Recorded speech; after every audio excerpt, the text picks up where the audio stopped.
Oi, gente, tudo bom? Meu nome é Beatriz, eu sou mestre em Ciências Humanas e Sociais, esse é o canal Fome e hoje a gente vai continuar falando sobre a questão alimentar em tempos de coronavírus.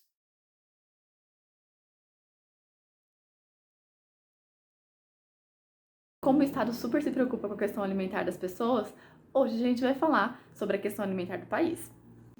Bom, vamos lá. Para quem me conhece, sabe que eu tenho muito apreço pela questão alimentar e que eu acho que o tema deve ser tratado da melhor maneira possível. E o que a gente tem visto ultimamente é que, principalmente desde que começou a pandemia, nós temos visto que a questão alimentar tem ganhado centralidade. Existem personalidades públicas, existem figuras políticas que têm dito que é importante romper a quarentena, é importante voltar às atividades rotineiras, porque as pessoas precisam alimentar suas famílias. Então a gente tem visto uma narrativa sendo construída, a pessoa fala, né, a gente tem escutado geralmente esse discurso. Precisamos voltar às nossas atividades, as pessoas precisam voltar a trabalhar, as pessoas precisam voltar aos seus empregos, porque elas precisam alimentar suas famílias, né? É muito importante entender nesse sentido algumas coisas. É óbvio que as pessoas precisam se alimentar. É óbvio que os pais e as mães de família precisam alimentar seus filhos. Ninguém está dizendo que não é esse o caso. A questão é que existem muitas coisas complicadas aqui e a gente vai elencar várias delas. Primeiro, a gente precisa entender que a fome ela não existe por causa da pandemia. A fome não é uma invenção da pandemia.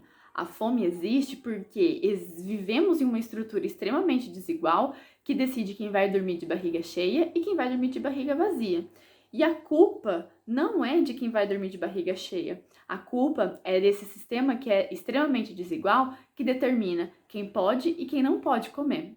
Uma outra coisa que também não faz muito sentido é dizer que se preocupa muito com as pessoas que estão passando fome ou com as pessoas que estão em insegurança alimentar e extinguir órgãos e conselhos que têm por objetivo proteger as pessoas da fome e garantir o acesso à nutrição e alimentação adequadas, como o que aconteceu no início do ano passado a partir da extinção do CONSEA. Outra coisa, se a preocupação com a questão alimentar, com a questão da fome é tão grande assim, por que foi sugerido por esses personagens que apenas R$ 200 fosse disponibilizado para auxílio às famílias vulneráveis? E aí, só mediante a uma pressão popular e do Congresso, foi que esse auxílio foi aumentado para R$ 600, o que sabemos que não é o suficiente para poder sanar as nossas necessidades.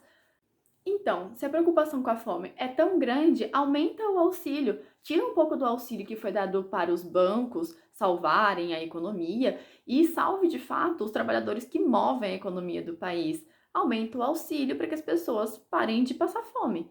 Ou você muda o discurso, ou você alinha sua prática ao seu discurso. Fazer uma coisa e dizer outra não dá. Principalmente utilizar a questão alimentar e da fome, que são temas tão caros a serem trabalhados e debatidos para poder atender aos seus próprios interesses. E aí o muito louco é que, em meio a tanta coisa zoada, a gente vê a sociedade civil dando um exemplo do que o Estado deveria fazer, né? Então, a sociedade civil, que com certeza está preocupada com a sua situação financeira, com certeza está preocupada com a sua economia, né? As famílias estão preocupadas com o que elas vão fazer nessa época e depois disso, depois que isso passar. E a gente vê em diversos lugares, inclusive em situações de vulnerabilidade, pessoas se preocupando com o próximo, pessoas se preocupando com o estado alimentar do outro, coisa que o Estado não faz. Então, assim, gostaria de parabenizar as pessoas, as entidades que estão fazendo isso, que estão fazendo o que o Estado não faz, mas de se preocupar. E aí, gente, por isso que é muito importante entendermos muito bem a questão alimentar, a questão da fome. Porque, mais uma vez, não apenas em épocas de pandemia, mas a todo momento, a questão alimentar é utilizada para atender interesses específicos, enquanto uma parcela gigantesca da população nacional e mundial passam fome. Enquanto uma parcela gigantesca da população mundial não tem acesso a coisas básicas para se desenvolver. Lembrando que a gente precisa de comida para poder andar, para poder ler, para poder escrever, para qualquer coisa. Então, utilizar de algo que é tão imprescindível para as pessoas realizarem coisas básicas para poder atingir interesses próprios e não ter compromisso com a erradicação da fome é, no mínimo, falta de caráter. Gente, esse vídeo, ele produto, na verdade, de um insight que rolou depois de 2 professores que me mandaram materiais distintos. Os 2 textos trabalhavam, né? Um era um vídeo, na verdade, e o outro é um texto. E é muito interessante que, coincidência ou não, um falava mais da questão da segurança alimentar e o outro falava mais de um viés da soberania alimentar. E aí, existem um antagonismo entre esses 2 termos.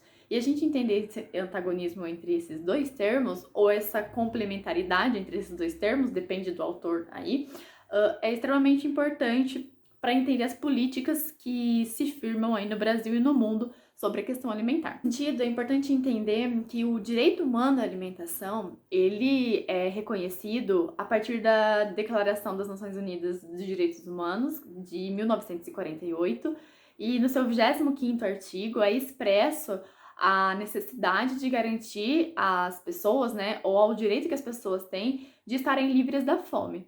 O termo segurança alimentar sendo cunhado a partir dessa perspectiva. Para a gente entender o lance da segurança alimentar, a gente precisa entender que a época, né, o contexto histórico no qual esse termo é cunhado, primeiro, geograficamente falando, Europa principalmente. Europa no pós-guerra, que passou por problemas alimentares devido à falta de abastecimento.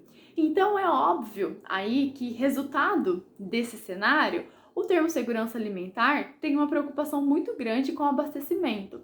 Então ele é um termo que remete a uma coisa mais produtivista, produzir muito alimento para que, caso aconteça alguma catástrofe, algum problema ocorra, exista muito alimento disponível, né? Então, uma visão do Estado ter muito alimento. Nesse meio tempo, né, ou seja, desde o termo segurança alimentar ter sido cunhado e da questão de segurança alimentar de fato, né, ou seja, da questão das pessoas precisarem se alimentar, do Estado garantir isso de algum modo, foram introduzidos os elementos da Revolução Verde e a necessidade de produzir muito alimento. E aí o que acontece é que uma série de camponeses começaram a se organizar e, principalmente a partir da década de 80, formaram a Via Campesina, tá? A Via Campesina leva esse nome por ser exatamente isso, uma via, uma possibilidade de pensar a produção de alimento a partir do viés do campesinato e não da produção agroindustrial. Se um país produz muito alimento, que é o que prevê quando o termo segurança alimentar foi cunhado, o país produz alimento pra caramba, é super abastecido, mas a população acessa esse alimento?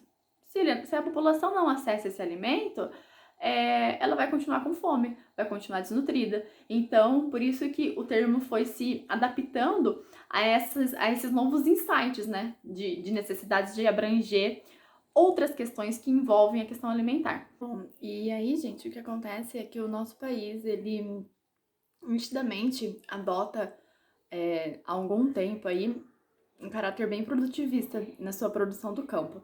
E quais as consequências dessa produção voltada principalmente para exportar e não para abastecer o mercado interno? Dentre elas, a expulsão de trabalhadores do campo.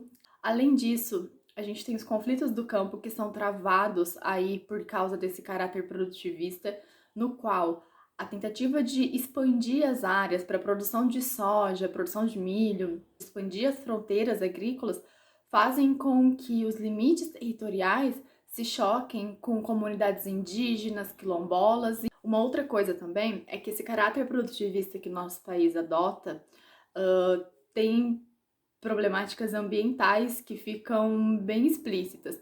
Dentre elas, um debate muito grande é o debate em relação à questão dos agrotóxicos e a contaminação dos recursos hídricos e a questão dos transgênicos também. Então, existe uma infinidade de coisas que esse caráter mais produtivista, respaldado pelo discurso de abastecimento alimentar, única e exclusivamente, tem.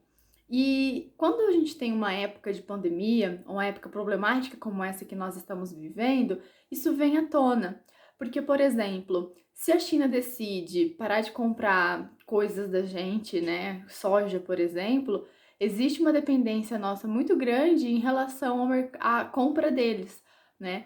E essas terras que são utilizadas para produzir alimento para fora e não para dentro ficam dependentes do mercado externo. Então, por exemplo, em um dos textos que eu vou deixar para vocês na descrição, fala sobre a alta demanda, né, o aumento da demanda do milho em relação ao cenário internacional.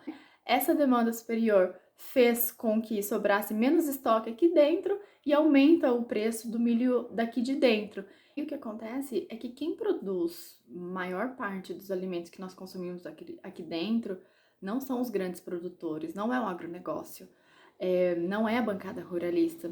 A maior parte da produção é feita dos alimentos que a gente consome diariamente é feita pelo pequeno e médio produtor rural. E esses agricultores, né, os agricultores familiares também, são pessoas que carecem de investimento do governo. E aí a contradição ela tá posta, né? Se, mais uma vez, uma pessoa diz que se importa tanto com a questão alimentar das famílias e que por isso a gente precisa sair do isolamento, ela deveria, essa pessoa que diz isso, deveria se importar também em auxiliar as pessoas que de fato produzem alimento para o nosso país, e não única e exclusivamente o agronegócio e a bancada ruralista.